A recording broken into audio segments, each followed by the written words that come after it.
Oh man, Josh, I am so motivated today. Oh no, shit. Oh man, I'm not feeling good. My work, something happening at home. Josh, can I take the day off? Man, I just came back from the Tony Robbins event. I was excited.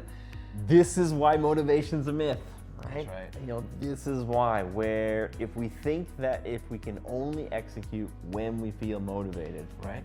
There's only so many Tony Robbins events that we can do during the year. That's you know, right. Unleash the power with it. I mean, I love it. Yes, yes, yes, yes, yes. You know, it's, you know, I say motivations are like massages. I don't think massages are bad either, but, Yeah. you know, I can't expect to get a massage every day before I go to work, right? Correct. Yeah. You're gonna get dramatically behind, right? My name is Desmond Soon, and this is Josh Spurrell. We are Canada's top leading business consultants. Josh is also Canada's top leading CPA and CFO, and he's the author of this book, 100 Myths versus Chainsaw. Now, the reason he wrote this book was because, as we have discovered over the last decade or plus years, is that entrepreneurs, 96% of us fail. And believe it or not, there's a common thread. We all have these 100 myths that are in our head. So if you can overcome those myths, our hope and goal, our mission here is to help you beat the odds and be one of those successful business owners that's in the 4% or higher. And so Josh, the myth today is about this motivational myth, right? How do we overcome it? I mean, the chapter itself, the title, you actually titled it, You Can Work When You Feel Motivated, right? What is the trend? You've seen so many successful business owners. What is the pattern of successful business owners? What do they do? The pattern of successful business owners is they have a calendar and they do whatever is on that calendar regardless of how they feel. Okay. Right? I mean, look at me and you this morning. You know, Yeah. I came here for 8 o'clock, right? Yes. Would have been easier to come here at 10 o'clock, Right. 11 o'clock, right? It would be And in order to be here at 8, obviously you had to be up at 5. That's right. And the night before had to be planned out, and gear had to be packed up the night before and sorted through and checklisted and everything else. And are we going to feel better at the beginning of the day when we're getting up to do this, or we're going to feel better at the end of the day when we're done shooting exactly the number of videos that we plan to do? Right. We'll feel better at the end of the day once we've accomplished the results. Once we accomplish the results. And everybody thinks that it's the opposite, where you become motivated and then you work, when in reality is you do the work and then you actually feel more motivated, right? It's backwards. So what you have to do is you rely on your calendar, right? Some people say so you rely on discipline or habits, right? Yeah. I like to be a little more granular and a little more planned out than that. It's you rely on your calendar, right? Yeah. In the book we talk about, franchises. Yes. Where your quote is only 14% of all franchises are out of business in 5 years. So pay attention to that. What we're saying here is that 14% are out of business. That means they survive. Actually, a lot of them actually survive after 5 years versus the standalone business owner. So that means 94%, 96% of businesses are failing. Yeah. Okay. But 86% of franchises are still in business after 5 years. That's right. And most of us normally put down franchises, but there are some pros and cons. And pros are that franchises actually succeed more. They have a set protocol. Yeah. And it's not considering how you feel about it. It's just say, do this, then this, right? Yep. This is your schedule. This is exactly how we do it. It doesn't consider, you'd only do this if you feel good today, if you feel motivated today. This is how you do it. And when we see successful business owners, this is what they do, is they do what's on their calendar regardless of how they feel. And in a weird sort of way, they're the most motivated people, right? Yeah. Because then they actually start getting so much progress, and there's only so much motivational material you can consume, and events that you consume, and tricks that you can do in your mind. And there's some, and they work well. I'm not saying stop doing them. I'm just saying if they're not working that day, the number one thing you can do is go to work and do what's on your calendar. That's probably the most likely. And feel productive and get something knocked out, right? And it snowballs, and you start to get results, right? And then those results give way to motivation, right? Yes. And in a weird way, entrepreneurs will develop this kind of perverse sense of discomfort. Yes. Right?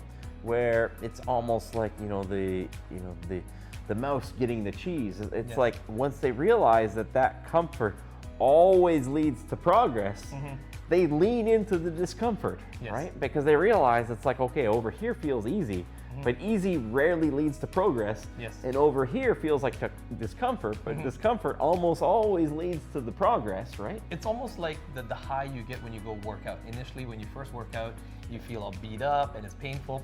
But then when you start to realize, hey, I'm starting to get compliments, I'm starting to look better, you Yes. actually look forward to going to the gym and working out harder. Yes. You know, and going through that pain because you know the reward that's going to come after. That's right.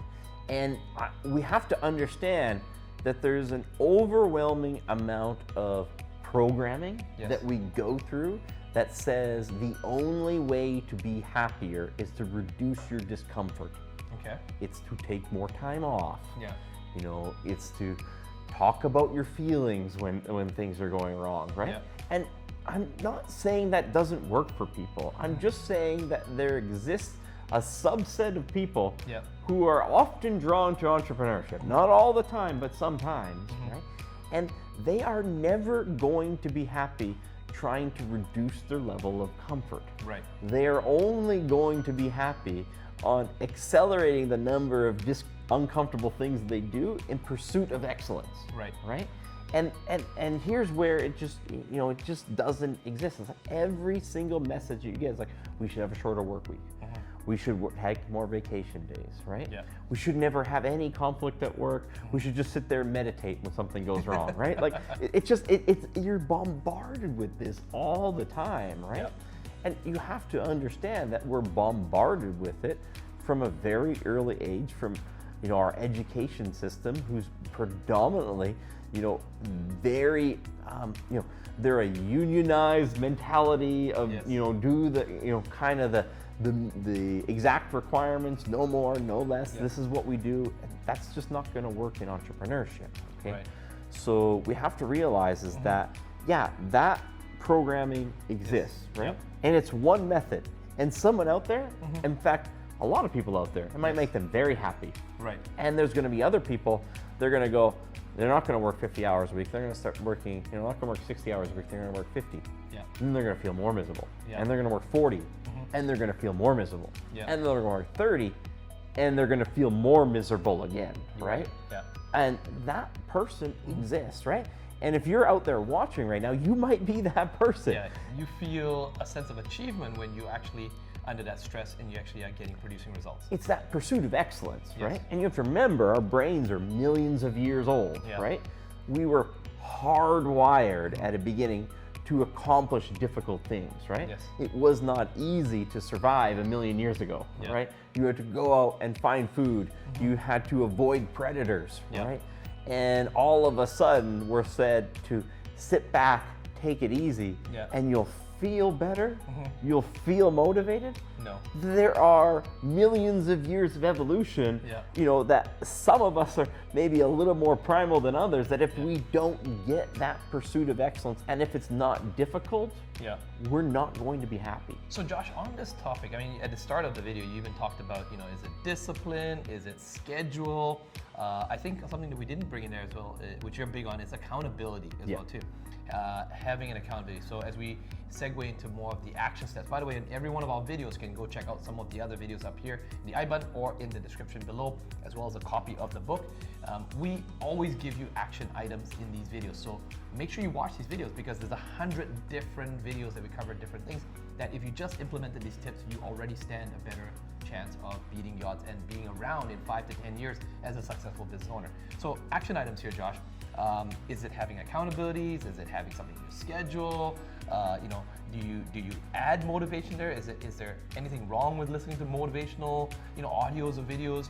Do you do meditations? I mean, what's the formula? What's the secret formula? I mean, having motivational components that don't interfere with your core calendar are great, right? Yeah. But the number one thing you can do is have a calendar. Yeah. So you need to have a calendar that has all the functions of your business that you need to do. It has to have marketing, has to have sales, has to have production, has to have administration, and has to have human resources. If Right. you want a real business, we need all 5 of those components in our calendar, and they need to be non-negotiable things. Yeah. This is what we do at what time, okay? If you can add motivation into that, that doesn't prevent you from doing one of those core tasks, or doesn't replace, you know, doing one of those core tasks when you don't feel like doing one of those core tasks. Yeah. Great. I Do mean, it, okay, right? so a quick example. One of my motivations, obviously, is spending time with my family and seeing them happy, right?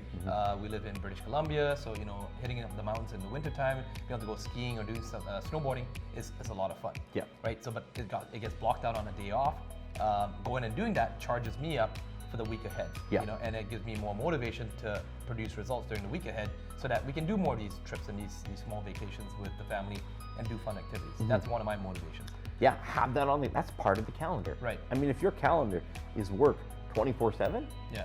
that will probably Also- blow up too, right? That's right. But for someone to suggest that if you work 40 hours or 30 hours, that you're magically going to be happy, and that's the recipe for everybody, that's absurd, right? Some people probably can only work 10 to feel happy, and some people can work 100 and they're great, right? Yes. So somewhere on that continuum, you're going to exist. So have that calendar. Calendar's one, yep. And just remember, as you can work some motivational things into there if they don't interfere with those core parts of your calendar. Yep. And as you progress and as you hammer through that calendar, you are just going to feel more motivated. They're going to work better than any Tony Robbins content, than any motivational stuff. That progress is going to happen. Then you need to get around other people Right. who are living similarly, right? Because remember, only about 4% of the population actually owns a business, right? Right. And so when you start talking about work weeks and what you have to do, most people are going to think you're absolutely crazy, right? Right. You have to find other people who are not just doing it, but they're living well and having fun while doing it in Correct. pursuit of the journey, right? And Yep. so get an accountability partner. It's one of the biggest things that we do at the boot camp. The boot camp, when yeah. people come and attend our business boot camp, is we try We to gave away $1,000 to the winning the accountability winning team. accountability team who That's had right. the best accountability story, right? We try to partner you up with another entrepreneur so you can start to feel normal Yes. doing the things that you were probably just hardwired to do from the Yeah. beginning. And the accountability partners, what did they have to do? I mean, they had to get on a call every single day, 6 days a week, with each other. That was the old program. We scrapped that one. Oh, yeah, we that did. one was insane. We, Yeah. we tried it for a little bit, and we Yeah. knew it was a tired one. I mean, this one is just once a week. That's right, Even once a week. once a week, with someone who's a pure accountability partner. In an ideal scenario, you pay for coaching. Yeah. In fact, the winning team, believe it or not, they actually were at, that's the runner-up team. They had won the previous challenge. They were doing 6 days a week. They dialed it down to 3 days a week Yeah. because they just felt like 1 day a week was just Wasn't like, enough. Once you got these A players, they're like, oh, once a week? That's like for week stuff, kindergarten kids. Yep. So they did 3 days a week at least, right? But the point was that they touched point with each other, whether they felt like it or not, they got on a call with each other. That's right. Yeah. Because it's incredibly, as your business progresses, you might get a little bit more, you have other A players on your team, and Yeah. the team starts to hold each other accountable, right? Yep. As you start, you might be the only player, and certainly probably the only A player, right? Yes. So it's going to be a while before you develop those other A players and you can bring other players on your team. So you're going to need to develop accountability partners. In an ideal scenario, you pay for coaching. Yes. But in a next best thing is find another entrepreneur, right? Yes. So chances are you don't have another, only 4% are actually entrepreneurs, so you probably don't have another entrepreneur in your life, and certainly probably don't have another successful entrepreneur. Actually, Josh, you pointed out about business coaching, but also maybe business mentorship as well too, Yeah. right? Having a mentor is a form of accountability as well too. Yeah. Right. And so, last point here, Josh, as we wrap up here, what about what makes you wake up in the morning when maybe more about the why, but do you I always hear this phrase, your why ought to make you cry. Now I don't know whether that's a feel good kind of thing or not, but when you wake up in the morning and you have the flu or you got COVID or whatever it is, and Yeah. you just don't feel like it. Yeah. What makes you wake up? For me, it has to be accomplish that mission. Helping Canadian business beat the odds. It's written on every blackboard in Yeah. our organization. So you have to find something that's really useful, right? That you feel responsible to or something? That's right, and it's probably one of the fundamental things why one-person businesses don't work. Because even if you find something that's highly profitable, what is going to keep you motivated is sitting there working by yourself for 5 years, 10 years, 15 years, 20 years. That's how you get results in business. So you start running the same direction Yes. for 5, 10, 20 years. You get really good at it, right? Yes. How hard is it to do? I have a business where I believe in the fundamental cause, but some people, maybe they don't think their key function is life or death. Yes. But it's really easy to get behind thinking that your employees are, managing your employees. You have multiple families that are dependent on this business. Yeah. It's really easy to get behind that in any business, no Yeah. matter how pedestrian the skill set seems, right? And so I would think you have to find that why. It's the mission for the business, make it as powerful as it can be, right? Yes. It's why do you do it? What's your personal reasons for your family, right? Yes. And then on top of it, it's like, remember that family expands when you have a business. It's all of the families in the Their team. families, yeah, Right. as well too. All right, guys, if you found this video helpful, comment below, give us some feedback. Maybe you want some follow-up questions that you want us to answer. Josh and myself personally go in and answer those questions. Check out the playlist up here, as well as subscribe, and we'll see you in the next video.